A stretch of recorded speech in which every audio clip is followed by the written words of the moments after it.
They live at this altitude. They have the resources and the capital to print more. But I say this in the nicest way possible. You're still on the ground. Getting you up in the sky is going to require a lot of fuel. So that's why in today's video, I'm going to show you how to overcome your inertia and get you to the cruising altitude of millionaires. Now, the first thing I need you to do is I want you to stop looking at the Musks and the Bezoses of this world. I want you to look at the athletes, the Messis, the Hamiltons, the Federers. Now, you might look at interviews with these guys, marvel at their achievements, and think that nothing will be better than sitting with them at a bar picking their brain. Let me tell you something, because I'm friends with a lot of these athletes. There is no one I would rather speak to less than them, especially in the middle of the season, because they are so monastically focused on their goals, battling fatiguing diets and suffering through intense training regimes, that they are literally the least interesting people in the world. They don't have the time or energy to dedicate to a conversation, and they haven't consumed a piece of popular media in months. You're not going to learn what they think of a film or a celebrity gossip.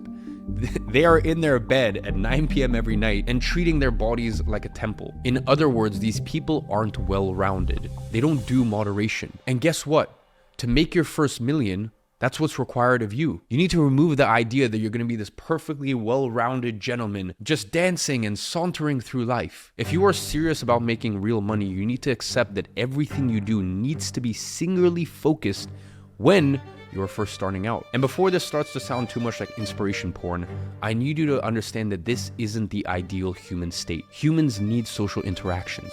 Humans need hobbies. They need every element of the hierarchy of needs fulfilled. But what you'll need to do to overcome inertia is so painful, so repulsive to the human condition, that most people never do it. You need to accept that for the next 6 to 12 months, you're going to be less well-rounded. You're going to lose friends.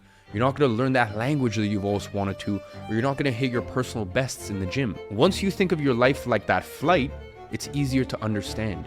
You need to sacrifice a hell of a lot of fuel now to cruise at that millionaire altitude later. And I can tell you this is something I personally experienced. 2017 and even 2018 when I made my first million, all the way even to, I'd say, 2019.